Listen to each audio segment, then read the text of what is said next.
আলাইকুম।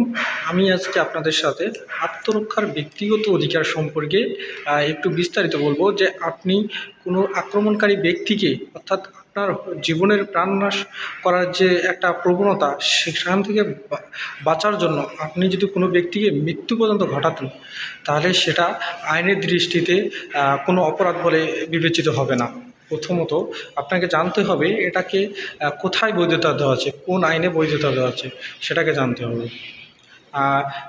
আত্মরক্ষার ব্যক্তিগত অধিকার 96 থেকে 104 ধারায়, দণ্ডবিধির 96 থেকে 104 ধারায় সেটাকে উল্লেখ করা আছে।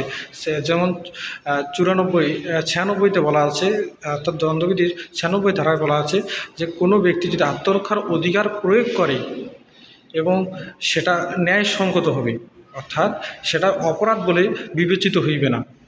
96 ধারায় বলা আছে এবং 97 ধারায় বলা আছে যে সম্পদ এবং ব্যক্তির নিরাপত্তার জন্য যে নিরাপত্তার কথা বলা সেখানে বলা আছে। এবং ঠিক 100 ধারায় বলা আছে কি যে আপনি কোন কোন ক্ষেত্রে একটা ব্যক্তির মৃত্যু পর্যন্ত ঘটাতে পারবেন।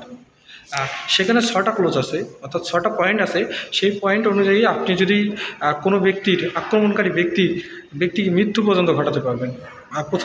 প্রথম ক্লোজ হচ্ছে এমন আক্রমণ যার ফলে ন্যায়সঙ্গত আশঙ্কা সৃষ্টি করে যে উক্ত আক্রমণের ফলেই আপনার মৃত্যু অনিবার্য। অর্থাৎ আপনাকে আক্রমণ করলো এবং সেই আক্রমণটা আপনার মৃত্যু অনিবার্য, তাতে আপনি আক্রমণকারীকে মৃত্যু পর্যন্ত ঘটাতে পারবেন। এবং দ্বিতীয় ক্লোজটাও সেম। এবং তৃতীয় ক্লোজটাতে আমরা যদি দেখতে পাই, তৃতীয় ক্লোজটা হচ্ছে ধর্ষণের অভিপ্রায়। যদি কোনো ব্যক্তি কোনো ধর্ষিতার শিকার হয় কোনো মেয়ে, তাহলে কিন্তু সেই মেয়েটা আত্মরক্ষার জন্য আক্রমণকারীকে মৃত্যু পর্যন্ত ঘটাতে পারবে। এবং তৃতীয়টা হচ্ছে অস্বাভাবিক কামনা বা চরিতার্থ। অস্বাভাবিক কামনা এটা স্পষ্ট বোঝা যায় আর কি। এবং চতুর্থটা হচ্ছে শিশু অপহরণ এবং অপহরণমূলক কোনো কাজ এখানে বোঝায় যে অপহরণ করলে তাকে মৃত্যু পর্যন্ত ঘটাতে পারবে। এবং সেটা হচ্ছে পাবলিক প্লেসে হলে আইনের আওতায় আনতে হবে। আর যদি কোনো অপহরিত শিশু চাইলেও কিন্তু একজন আক্রমণকারী বা অপহরণকারীকে মৃত্যু পর্যন্ত ঘটাতে পারবে। এবং ষষ্ঠ হচ্ছে যদি একজন ব্যক্তিকে আটকে রাখা হয় এবং সে যদি মনে করে যে এখানে কোনো সরকারি সাহায্য আসবে না, অর্থাৎ সরকারের কোনো সাহায্য আসবে না, তাহলে কিন্তু সেই ব্যক্তি অপহরণকারীকে অর্থাৎ আটকে যিনি রেখেছেন তার মৃত্যু ঘটাতে পারবে। এটা হচ্ছে একটা গুরুত্বপূর্ণ আইন।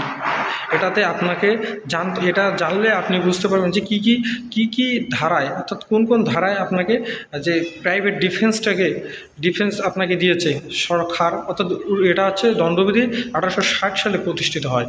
এখান থেকেই কিন্তু আস্তে আস্তে এই বিচার কার্য বাংলাদেশ অর্থাৎ উপমহাদেশে বিস্তার লাভ করে।